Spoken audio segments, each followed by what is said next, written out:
Salut à tous. Le sujet du jour, sortir du faire. F-A-I-R-E. On passe notre vie à faire des choses, à penser à ce que l'on va faire, doit faire, en projetant dans le futur nos pensées, notre contrôle, notre vie. On est programmé comme de parfaits petits robots à suivre à la lettre, à devoir faire, à falloir faire. Faire, comme faire, F-E-R, comme le métal. Tu sais, genre être rigide, dur, tendu comme une barre de fer, à suivre une ligne droite, à s'imposer des choses, à maîtriser, à contrôler, à gérer, à lutter, à chercher des manières de faire. Améliorer notre façon de faire. Croire que si on fait telle chose ou de telle manière, on sera plus aimé, plus accueilli, plus fort, plus juste, plus. Et si on arrêtait un instant et qu'on sortait du faire? Que veut dire faire? Réaliser hors de soi une chose matérielle, une chose abstraite, une chose. Faire veut donc dire sortir de l'être. Être, c'est quoi? Avoir une réalité. C'est en résumé laisser sortir, être, exister qui on est véritablement. On nous a toujours privés dans le faire avec son propre choix. On a ensuite oublié ce droit de naissance, choisir ce qui est juste pour soi, en s'écoutant, en ressentant l'effet que ça fait en nous. On nous a toujours pris par la main pour nous montrer, nous guider, souvent en faisant à notre place. Tu fais ça, comme ça, etc. À devoir suivre ce qu'on nous dit de faire. D'ailleurs, quand on est confronté à quelqu'un de plus lent ou qui peine un peu, on veut faire à sa place. On reproduit ce que l'extérieur a fait avec nous, faisant ressentir à l'extérieur qu'on est intrusif, autoritaire et qu'on ne permet pas à l'autre d'être qui il est vraiment. Oui, cet autre qui est interdit dans l'être, interdit de se fier à ses propres ressentis ou perceptions. Tu sais, ce genre de phrase « tu seras ça, mon fils ou ma fille » et qui nous impose ensuite à nous aussi sa vision sur comment on doit être, que ce que l'on ressent n'est pas juste, et vraiment reproduire exactement le même schéma d'enfance, en jouant à tour de rôle.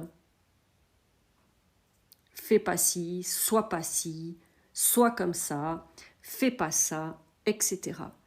Mais ça se joue bien d'ailleurs ce truc dans les relations de flammes jumelles. Non, t'as pas cette impression? Peut-être tout le monde ne vit peut-être pas ça, mais en tout cas moi c'était mon cas. Alors tu vois, ces temps, tout passe en vibration dans mon corps. Je ne peux plus me mentir et être autre chose ou faire autre chose que ce qui vibre avec mes profondeurs. Ça en devient si inconfortable en moi et parfois même douloureux. Quand une parole est prononcée qui n'est pas en accord, quand un acte qui est fait n'est pas en accord, il y a quelque chose au fait qui résonne dans mes profondeurs. Quand j'entends certaines phrases ou mots types qui connotent de faire de telle ou telle façon, qu'il faut, qu'on doit et qu'on est appelé à suivre simplement, car c'est ce qu'il faut faire pour arriver à telle ou telle chose, eh bien tu vois, ça aujourd'hui, ça ne passe plus. Ça reste du faire, ça reste du contrôle, ça reste de la maîtrise, ça reste la personne qu'on se raconte, quoi. Le personnage. Comment vibres-tu, toi, sur ton chemin? Ressens-tu ces choses en toi, qui te disent au fond de toi, qui te font sortir de tes gonds? Je te parle pas là de colère, d'ego, je te parle d'une impulse, comme non, je ne veux pas, non, je ne peux pas ou je ne peux plus aller à l'encontre de moi, comme quelque chose qui touche à ta liberté, ton pouvoir souverain, cette énergie de vie qui circule librement et accueille les cadeaux de la vie. Quand on s'enferme dans une manière de faire, de dire, de réagir, prévoir d'avance par exemple, sur le comportement à avoir ou la manière de faire préparer d'avance, on est enfermé, on est prisonnier de choses qui viennent de l'extérieur. Tu vois, ces temps, tout ce développement personnel, toute cette spiritualité New Age qui t'amène à ne plus pouvoir penser, être ou faire par toi-même, qui t'emmène dans des choses, des retraites, des voyages, des programmes qui sont super bien faits, hein. Ce n'est pas une critique, un jugement ou un dénigrement, c'est une constatation en lien aussi avec une sensation intérieure qui met à distance au fait ces choses. En tout cas pour ma part, et je pense qu'il y a un grand nombre de personnes, en tout cas de celles que je vois, qui viennent chez moi en soins. Donc certes, tu te sens bien, tu vibres haut, tu vis dans un monde parallèle et paf, quand tu reviens ensuite à la réalité, tu es totalement effondré, déboussolé, car ta vie réelle revient en pleine face et tu n'arrives pas à faire face. Tu dégringoles. Alors tu fais encore et plus de choses dans l'illusion d'être bien, car ce n'est pas dans le faire que tu vas te connaître profondément. Tu prendras peut-être un autre nom, une autre étiquette, je suis ci ou je suis ça, maintenant, ce qui te cachera encore plus à l'arrière-plan, amenant l'illusion de l'être que tu construis en faisant des choses encore et encore et encore. Être, du coup, c'est quoi ? Tu sais, je t'ai parlé de cette mise à distance que l'on prend en nous, autour de nous à chaque fois que l'on est blessé, donnant l'illusion de « c'est mon cœur qui est blessé ». Ah ben non, ce n'est pas le cœur qui est blessé, c'est notre corps de souffrance ou émotionnel qui se construit, se développe, avec toutes ces blessures profondes, ces émotions avalées, ces croyances qui se posent, s'ancrent après chaque situation de vie souffrante. On crée un espace, un vide de plus en plus béant entre nous et nous. Oui, ton cœur, lien âme, nommé cœur divin, ou loge ta part divine, reliée à Dieu, au divin, à l'amour, amour A circonflexe, M-O-U-R, la fréquence. Hein ? Je te parle pas du sentiment là, l'état éphémère qui va et vient selon les humeurs, la colère, et selon ce que te font vivre les autres. Le faire se déroule à partir de ce personnage construit, l'ego, ce protecteur, qui te tient à distance de ta part divine, pure, grandement. Tu sais, cet ego, ce vide de ton être, cet hologramme dressé entre ton petit intérieur et l'adulte que tu es aujourd'hui, cet être identitaire, celui qui est rempli d'étiquettes, de noms, d'emprunts, les histoires qu'on se raconte, qui est lié à l'émotionnel et au mental. L'être se passe à partir de ton âme, cette part de toi connectée depuis toujours à la source, à Dieu, au divin, au savoir et connaissance universelle. On en est distancé par croyance que c'est à cause de l'extérieur qui nous blesse, mais qu'on se distance au fait seul, en réalité, en se protégeant, en se retirant, en changeant notre façon d'être pour faire différemment, en jouant des personnages qui font toutes sortes de choses pour faire semblant de vivre, survoler sa vie. L'éveil n'est pas devoir chercher toutes sortes de choses à l'extérieur, faire des choses pour penser, pour y arriver. Ça reste quelque chose d'extérieur à soi, toujours. L'éveil ne serait-il pas alors cette prise de conscience que l'on est à distance de son être, de soi-même, se ressentir avec son corps, s'écouter parler, se voir réagir et faire, l'observateur de ce qui se fait, se joue, et que tout a toujours été là, depuis toujours, puisque l'on est connecté à cette puissance divine, Dieu, le divin, la source, l'amour, la fréquence, pour faire des choses alors. À part, plutôt, défaire tout ce qui a été construit en soi, de protection, de défense, pour se protéger. Mais se protéger de quoi finalement ? De ce trésor ? De ce précieux qui est près des cieux, près du divin, cette beauté, cette pureté, cette vérité que nous sommes toujours en réalité. On cache la seule partie véritable de nous, on la protège, on croit à tort que c'est en restant éloigné de nous que personne n'y touchera. Être touché au plus profond, jolie expression. On ne le touche même pas nous-mêmes au fait du coup, on n'en a plus accès. Cette part qui a déjà tout, qui est assez, qui est précieuse, merveilleuse, brillante, aimante, aimée, qui sait, qui sent, qui a rarement pu voir le jour, puisque l'on croit ne pas mériter, ne pas être digne, par toutes les croyances religieuses imprégnées, tu n'es pas digne, tu n'es pas gentil, tu n'as pas brillé, tu as fauté, tu es puni, tu es rejeté de Dieu, tu iras en enfer, et bla bla bla bla bla bla, quoi. Rajoutez à cela la vieille éducation, tu dois faire ci ou être cela. Si tu ne fais pas ceci, ou tu n'es pas ainsi, je ne t'aime plus. Tu es puni, tu n'es pas gentil. Tu reviendras vers moi quand tu auras changé. Qui tu es? T'as fait une bêtise, t'es vilain, va te cacher. Qui oserait avec cela sortir de sa cachette? Se sentant si sale, si mauvais. Alors on s'instruit, on se forme, on change, on se tait, on cherche à être valorisé. On cherche à être reconnu pour être plus.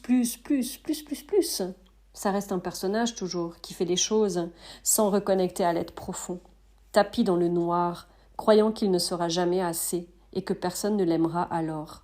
On est touché, à l'extérieur, par toutes sortes de choses, pensant que les autres nous font du mal. Ils sont le reflet de ce que l'on s'inflige à soi-même en s'empêchant d'être, amenant colère, frustration, tristesse, vide existentiel, rancœur.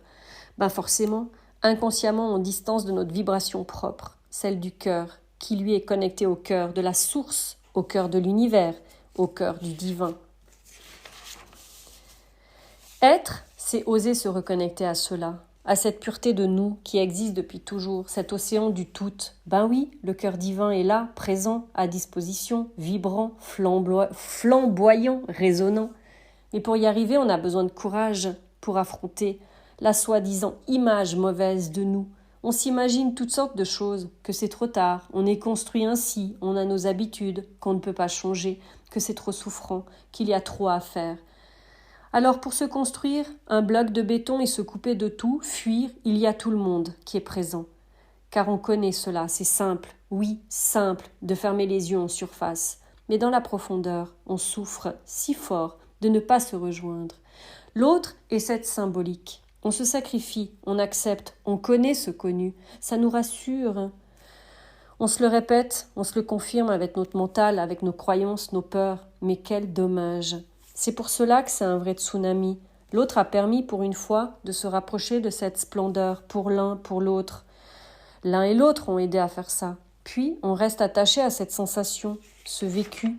C'est cela, se détacher finalement, se détacher du cycle vécu, car on a pu le goûter, on a pu le tester, on a pu le vibrer, cet amour, cet être, ce que nous sommes. Puis la séparation arrive pour se retrouver face à soi et tout faire, tout mettre en place pour se reconnecter à cela.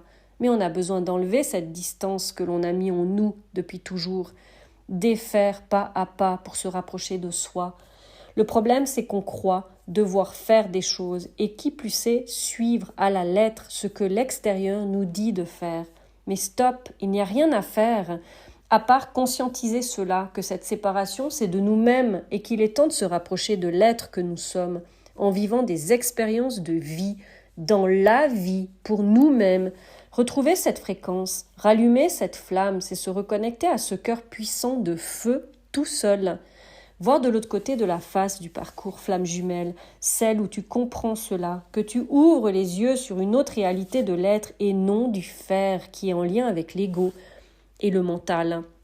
À un moment, tu arrives à un stade où l'autre n'est plus ni dans ta tête, ni dans ton corps, dans tes projets de vie. Tu te construis, mais tu construis ta vie extérieure aussi, en t'écoutant, en te ressentant, connecté au cœur, c'est-à-dire l'âme.